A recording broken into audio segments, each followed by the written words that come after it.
Isabel, malalaman ng daddy mo na sinubutahin mo si Miguel. Paano yan, tita? Ano gagawa ko, tita? I don't know, Isabel. Pwede mo ko itulungan, tita? Okay, let's make a plan. Sige. Alam mo kay Miguel sarap yan. Sige. Sarap yan. I love you, Luisa. Sige. Love you.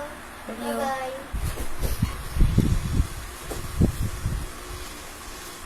Sir Hernan, meron po akong ulam, kaldereta po. Ano po? Specialty po ni nanay. Thank you, Miguel. Bango, Miguel. Busog na ako sa ulam na to. How's your meeting? Good. Meron palang kaldereta. Bigay ni Miguel. Miguel, bakit mo binibigay yung dad ko ng cheap mo na ulam? Hmm? Bakit ho? Masama po ba bigyan ng dad niya ng kaldereta? In-order niya po yan. Gusto lang talaga ni nanay bigyan si Sir Hernan ng kaldereta dahil nag-order siya.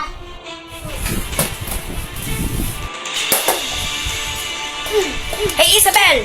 Hey, you stop! Daphne, nasan si Hernan? Wala!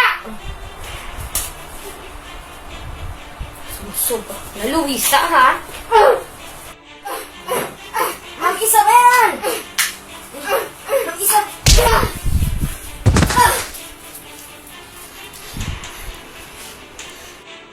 O, diba, Dad? Masama yung ugali niya? What's wrong with you, Isabel? Nag-order ako kay Luisa ng kaldereta. Tapos, sinayang mo lang yung kaldereta. You're wasting my time. Dad, ikaw may kasalanan neto. Yung umalis si Dad. Wala po akong kasalanang ginagawa. Gusto mo isumbong ko ikaw sa dad mo? Sir Hernan. Isusumbong kita! Wag! Wag! Miguel! Napakasama mo! Pinahiya mo ako sa madaming tao!